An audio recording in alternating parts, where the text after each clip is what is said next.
Assalamualaikum warahmatullahi wabarakatuh. Bismillahirrahmanirrahim. Alhamdulillahi rabbil alamin. Wa bihi nasta'inu ala umuri dunya waddin. Wassalatu wassalamu ala ashrafil anbiya'i wal mursalin sayyidina wa nabiyyina wa maulana Muhammadin sallallahu alaihi wasallam wa alihi wa ashabihi ajma'in. Rabbi shrah li sadri wa yassir li amri wa hlul 'uqdatam min lisani yafqahu qawli. Subhanaka la ilma lana illa ma 'allamtana innaka antal alimul hakim. Allahumma nawwir qulubana bi nuri hidayatika kama nawwarta baina qulubil anbiya wal mursalin. Allahumma iftah 'alaina futuhal 'arifin bi hikmatika wansur 'alaina bi rahmatika ya arhamar rahimin. Allahumma akrimna minka binuril fahmi wa akhrijna min dhulumatil wahmi warzuqna fahman nabiyina wa khibdal mursalin wa ilhama malaikatil muqarrabin bi rahmatika ya arhamar rahimin. Wassalatu wassalamu ala asyrafil anbiya wal mursalin sayyidina wa nabiyina wa maulana Muhammadin wa alihi wa sahbihi ajma'in. Amma ba'd. Hadratal muqarrabin wal muqtarramin, para alim, para ulama, para habaib, para jamaah muhibbin yang dirahmati Allah Subhanahu wa taala. Kembali kita mengaturkan puja-puji syukur kehadirat Allah Subhanahu wa taala atas izinnya untuk kita bersama-sama kembali berkumpul tatap muka guna kita bersama-sama mendekatkan diri kepada Allah melalui ta'alum, belajar ilmu. Kali ini ngaji kitab Syarhul Hikam min Ibnu Athaillah Syakandari. Siaga terhadap dosa itu, meskipun dosa itu cilik janjane, tapi dia anggap sebagaimana dosa yang mengancam, sehingga selalu hati-hati beristighfar, taubat, itu selalu terjaga. Betul nek karo wong fajir, wong gladrah, gitu. Dia melihat dosa-dosanya justru bagaikan lalat yang ada di hidung. Menurut dia pandangannya gampang, mau diteblek ini melayu, mabur. Padahal dosanya ini gede. Dia menganggapnya bagaikan lalat. Dosa minum sak tol ora apa-apa. Engko bengi diistighfarin teh. Wong lakoni dosa meneh gampang, go istighfar teh. Padahal niku dia menganggap dosa-dosanya bagaikan lalat yang mencelok ya hinggaping di hidungnya. Jadi seakan-akan gampang aja dia mengusirnya. Gitu, diteplek ngene wis mabur. Padahal niku lah. Wes, wa yuqalu lan den diucapkan, maksudnya ada pendapat lagi berkenaan dengan dosa ini. Inna ta'ata sak temene taat, bentuk ketaatan iku kullama ustusghirat ya. Semangsane den wilang-wilang cilik apa taat, kaburat mung dadi gedhe. Intallahi ono ngersani Allah Ta'ala. Iki sebuah ketaatan gitu. Ketaatan entah itu sholat, baca Quran, sedekah, apa lah ketaatan, atau kita menghindari perkara haram, kita menghindari larangan, itu semua bentuk ketaatan. Nek dipandang cilik, meskipun dia itulah yang ngelakoni itu semangatnya tenanan, butuh pengorbanan, butuh butuh pengorbanan, memang butuh berkorban banyak, entah itu tenaganya, pikirannya, atau uangnya, dia korbankan hanya untuk suatu ketaatan. Gitu. Itu nek dipandang cilik nggak seberapa ini ya Mas. Akhirnya malah justru dalam pandangan Allah itu gede. Nah, padahal sholat itu pirang-pirang rakaat nek bengi. Tapi dia menganggap wah nggak seberapa. aku masih kurang, itu nggak seberapa.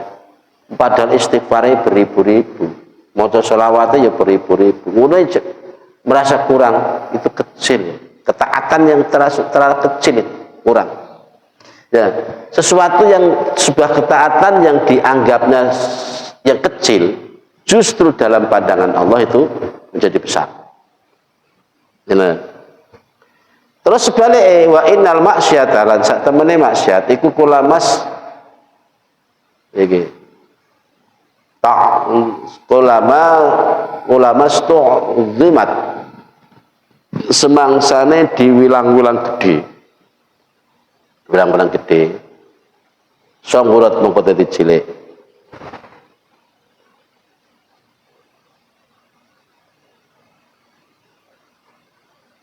Sanggurat mongko dadi cilik, sanggurat mongko dadi cilik apa? Maksiat indallahi Gustalah. Nah, iki pendapat lagi ya. Nah, iki mau ngene ya. Sebuah ketaatan yang dianggap dipandang sebagai hal kecil, tapi malah jadi gede dalam pandangan Allah. Tapi sebaliknya, kemaksiatan dosane jajane cilik. Ana angkur apa ya ibaratnya cara lakoni dosa cilik bapak. Nah, tapi dia menganggap itu wah dosa, aku melakukan kesalahan fatal. Dosa nek dianggap cilik, dianggap ya dipandang besar, itu justru nanti dalam pandangan Allah jadi cilik. Tapi nek ketaatan dipandang cilik jadi gede kan Gusti Allah. Inilah ya. Jadi baliane ngono. Nek taat dipandang cilik, justru dari dalam pandangan Allah jadi gede. Nek kemaksiatan atau dosa dipandang gede, justru di dalam pandangan Allah jadi cilik. Ngono. Makanya nek nglakoni dosa cilik iku janjane ya pandangan itu dosa gede. Tapi untuk sampai bertentangan kalau keterangan yang di atas ya. Boleh kau memandang bahwa dosamu itu dosa gede, masa itu cilik. Tapi sing penting aja sampai ngalangi kamu berhusnudon kepada Allah. Sehingga sih nggak boleh. Ya, sampai ngalang-ngalangi berhusnudon kepada Allah. Artinya enake iku ning pikirane Gusti Allah koyo ngancam. Ya. Orang ngerti, orang sadar bahwa Allah itu juga Rahman, Rahim, Ghafurun, Rahim, Tawwabur, Rahim. Oke, sifat apa ya Allah. Nah, jadi jangan sampai terjebak pada keputusasaan terhadap rahmat Allah. Jika salah mungkin pernah saya sampaikan ada beberapa cerita yang berkenaan dengan itu. Dulu di zaman dulu. Seorang yang telah membunuh orang itu sampai 99 jiwa dibunuhnya. Ada suatu saat dia mau bertobat mendapat hidayah Allah, suwan yang gone kiai, tapi waktu itu rohib gitu ya. Seorang ulama lah katakan begitu kalau sekarang. Nah, tanya ya wahai kiai pripun ini kula pun saya pernah membunuh 99 orang. Bisakah saya diterima tobat? Kiai mendengar cerita itu kaget. Wah, nggak ada jalan bagimu. Keluar. Nah, karena putus asa, akhirnya kiaimu dibunuh sekalian. Genaplah sampai 100 jiwa yang terbunuh. Dia berkelana lagi, cari ulama yang lebih alim. Dia bertanya, gimana ya saya itu? Oh ada, masa dosamu ngebekin dunia masih ada solusi. Ya ini yang saya cari. No, akhirnya kalau kiai yang kedua ini dia disuruh berjalan menuju ke sebuah kampung. Yang di kampung itu nanti berharap dia maunya dibimbing agama gitu ya, bimbing agama. Akhirnya di tengah jalan dia meninggal, ini ya, meninggal. Nah, terjadilah perebutan antara dua malaikat petugas ini. Ada malaikat petugas yang membawa rahmat, ada malaikat yang bertugas membawa siksa. Mereka merasa berhak memiliki atau melaksanakan tugas terhadap orang ini. Sing malaikat rahmat merasa berhak, soalnya wong ki wis bertobat. Masa adab yang ngono merasa berhak, soalnya dia masa bertobat tapi belum sampai ke tempat yang dituju.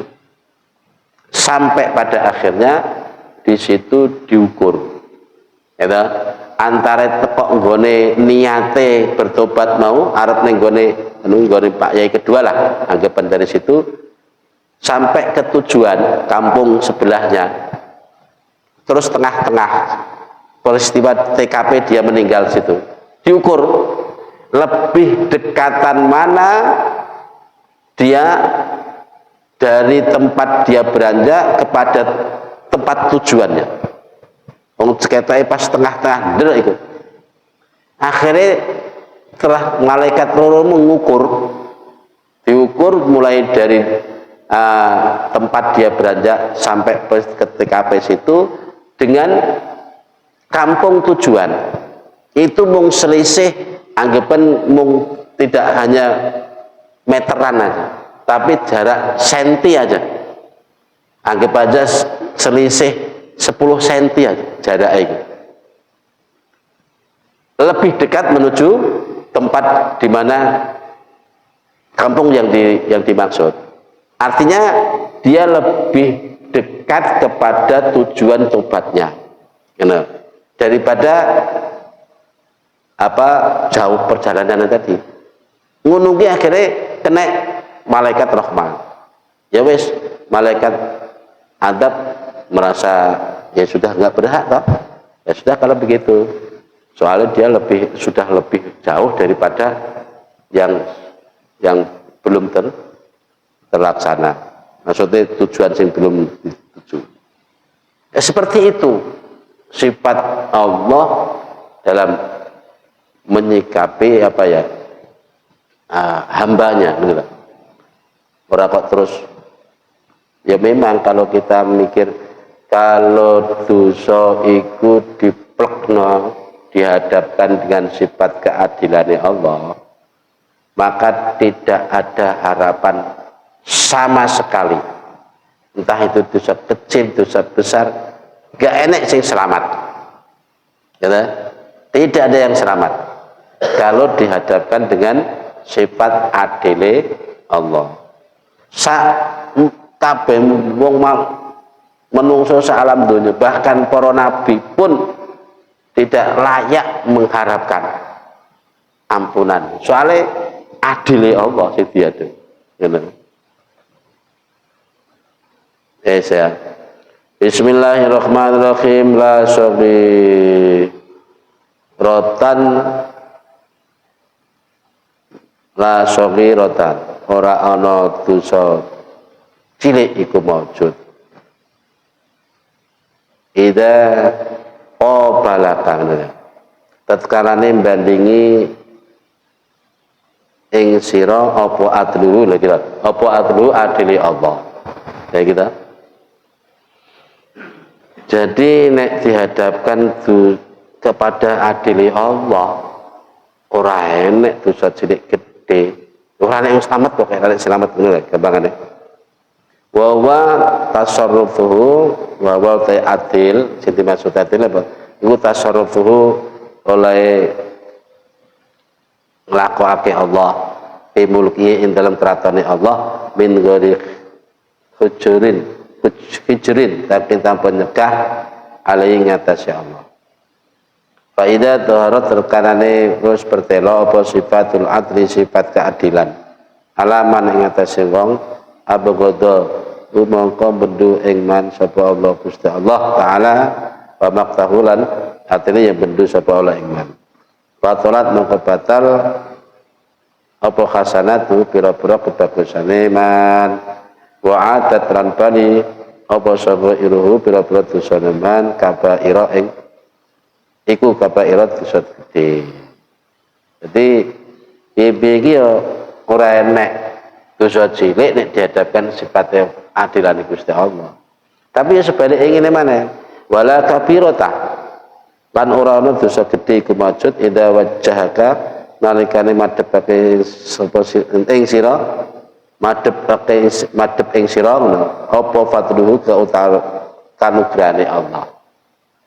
Bahwa tawi kanugrahan fadluhu iku ikta usai aweh suci-wici bi ghairi iwadin saking tanpa liru, saking tanpa ijol, ini lho. Bal jami'u dzunubika bali utawi sekabehane dosa-dosa ira hina idin nalikane apa iki hina idin nalikane wajah tu mau wajah kai biar tepating iku sanga iru cilik masa dosa gede nek dihadapkan ning pantule Allah dan cilik kabeh. Fa idza dhahara tatkarane wis pertelo apa sifatul fadli sifat keutamaane Allah. Liman maring wong apa habahu kang demen sapa Allah ing man. Terus mahalat moko dadi apa nggih lepur apa sayiatu pira-pira alane man warajaat lan bali apa kabairahu pira-pira dosa gedhe man sanga ira iku pira-pira dosa cilik. Dadi ya wis ngono simpulane ngono mau ora enek dosa cilik. Memang dosa iki cilik, tapi nek kadung dihadapke keadilane Allah, was, nek sing slamet dadi gedhe kabeh. Begitu juga ora ana dosa gedhe iku. Nek dihadapno ning sifat kanugrahane Allah. Wong Gusti Allah nek kadung masang sifat rahmate, wis dosa gedhe kabeh dianggap cilik. Wis enteng kabeh, murah kabeh. Ngono. Wis padane kuwi lah. Dosa biyen sing dosa gede-gede cilik kabeh dadi. Tapi ya sebalike nek dihadapkan ning keadilan Allah, dosa sing gede sing cilik-cilik gede kabeh. Ngono lah maksudnya piye? Makanya di situ itu ada istilah hisab. Ada hisaban yasiron, hisaban sadidan ngono kae. Jadi wong iku nek digawe mudah hisabe dihitung diintegrasi lah gitu. Integrasi ini dipermudah, maka kesalahan besar pun ya sudahlah, sudah aman aja. Wis rono swarga. Tapi nek dipersulit dengan hisaban sadidan, hisab yang pedih, dosa janjane mung cilik. Biyen ning donya iki nilih dom iku lali gak balikne. Ngono ning kono dadi perkara gedhe. Karena memang dihadapkan kepada keadilan. Ini dom, ini jarum. Sampai mati dia lali orang balik nih, ora dibalik. Ngono ning kono dadi perkara gedhe. Angger ape mlebu swarga iki, delalah pintune ketutupan. Delalah ketutupan balok gedhe. Bentuke kaya jarum. Ngono kuwi. Angger ape mlebu swarga nenek kahalangan kuwi. Pintune terbuka tapi kalang-kalingan ngono balok gedhe serupa jarum. Kuwi gara-gara ngono. Iku nek hisabe disusahkan. Jadi ya makanya kita diulangi supaya berkhusnudzon ning pengiran. Wis to. Dosa iki ya ana angger wong mesti nglakoni dosa. Tapi aja gawe gampang, aja ndadekne putus asa terhadap rahmat. Tadi ada cerita ngono mau ya, wong wis mateni wong sakmono gedene. Enek mana? Cerita ya. Ini insya Allah kisah nyata. Saya nabi yang benar. Suatu saat ada seorang pemuda menghadap Umar bin Khattab sambil menangis. Cerita, Ceritanya ikut terangi. Dengan mendengar cerita itu, Sayyidina Umar juga menangis terseduh-seduh.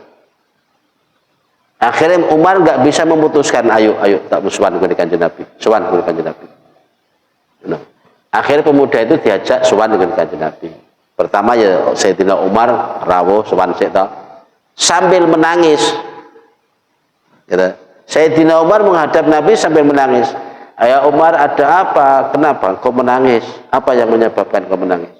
Ya Rasul, ada seorang pemuda yang menceritakan dosanya yang membuat aku menangis. Siapa orangnya? Bawa sini. Gitu.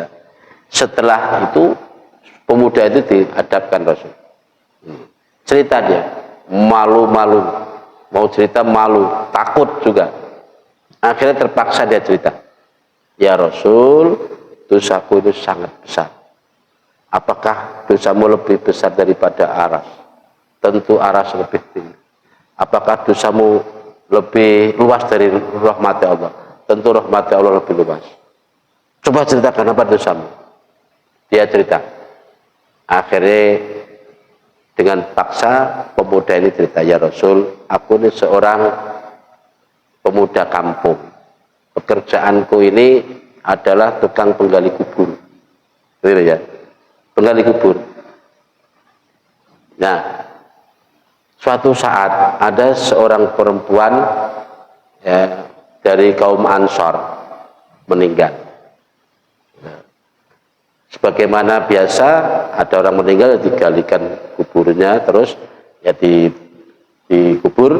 Setelah selesai, kenapa tiba-tiba dalam hatiku tergerak untuk menggali kuburan orang ini, perempuan Ansor ini. Setelah saya gali, lalu saya ambil itu kain kafan yang membungkus. Lalu saya cuci, tak jual ke pasar. Itu pekerjaan orang itu. Ya, padahal pekerjaannya sudah bertahun-tahun dia itu. Setelah itu ya Rasul, jasad perempuan itu saya tinggalkan begitu saja dalam keadaan telanjang. Tidak ada satupun helai kain yang menutupi. Saya tinggalkan begitu saja. Belum lama, belum jauh aku meninggalkan. Tiba-tiba mendengar perempuan ini berkata, merintih dia berkata, wahai pemuda, apa yang telah kau lakukan? Gitu. Ini masih ada yang kelewatan. Setelah diambil kain kapan tadi kan, dia zinai. Jadi jasad yang sudah tidak ada nyawanya dizinai. Ya, akhirnya dia tinggalkan begitu saja. Nah terus tiba-tiba perempuan ini kok kersane Gusti Allah, bisa menjerit, merintih, wahai pemuda, apa yang telah kau lakukan kepadaku? Tidaklah kau malu nanti di hadapan Allah?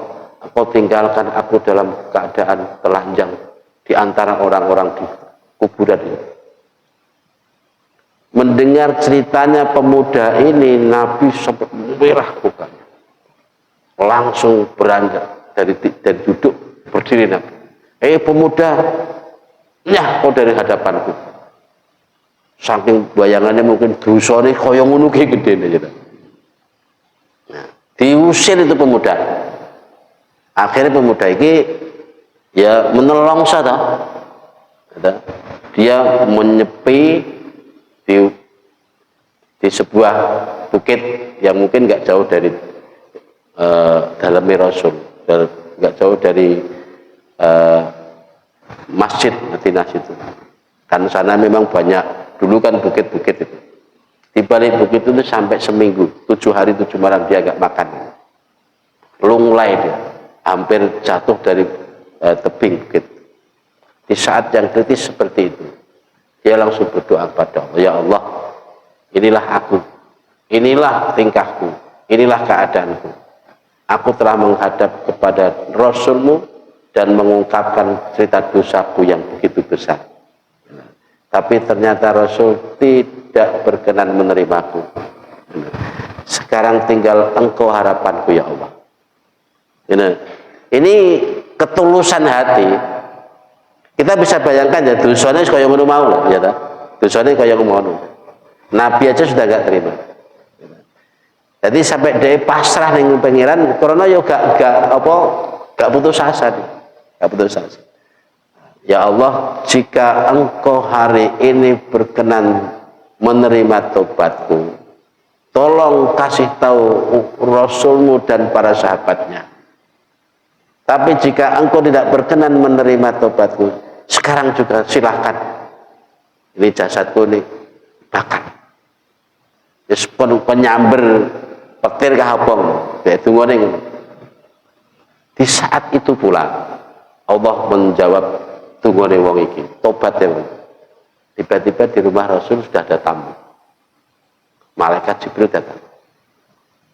Di saat itu pula Malaikat Jibril datang, salam dan seterusnya, mendapat perintah dari Allah, ya Rasul, ada seorang pemuda dari umatmu yang telah ini plek-plek ini. Sampai Nabi cara bahasa kita mendapat pahidu, nah, dipahidu lah. Cara pertanyaannya Malaikat Jibril mendetail, ya Rasul, apakah Engkau yang memberi rezeki hamba? Ya enggak lah, ya Allah memberi. Apakah Engkau yang berhak menerima tobat seorang hamba? Ya enggak lah, ya Allah yang menerima tobat.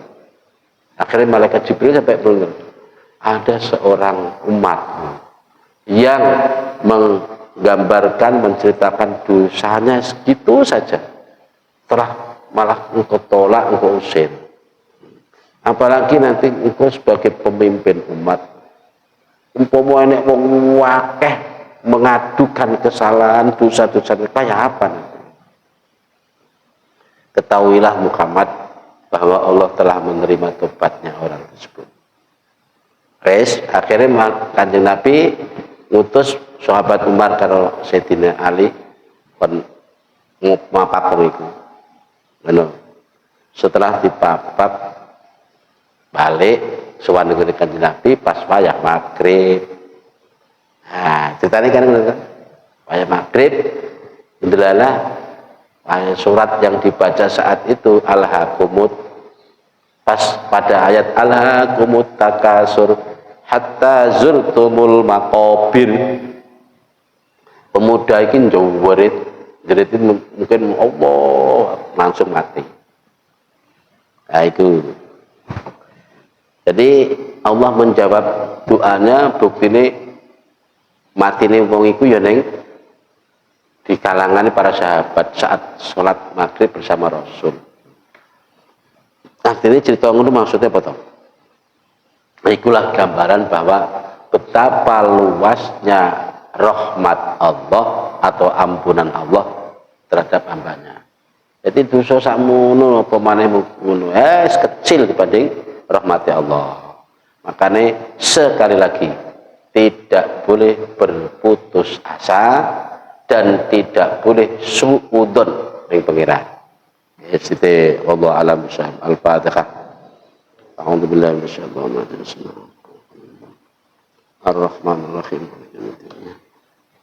Ihdinas siratal mustaqim, siratal ladzina an'amta 'alaihim.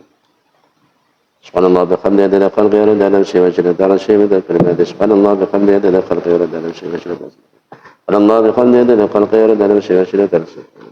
Allah bihamdihi adada khalqihi wa adada nafsihi wa zinata 'arshihi. Allah bihamdihi adada khalqihi wa adada nafsihi wa zinata 'arshihi. Subhanallah bihamdihi adada khalqihi wa adada nafsihi wa zinata 'arshihi wa midada kalimatihi. Ya Rabbi bil Mustafa balligh maqasidana waghfir lana ma madha ya wasi'al karami. Ya Rabbi bil Mustafa balligh maqasidana waghfir lana ma madha ya wasi'al karami. Ya Rabbi bil Mustafa balligh maqasidana waghfir lana ma madha ya wasi'al karami. Subhanakallahumma bihamdika asyhadu an la ilaha illa anta astaghfiruka wa atubu ilaik. Assalamualaikum warahmatullahi wabarakatuh.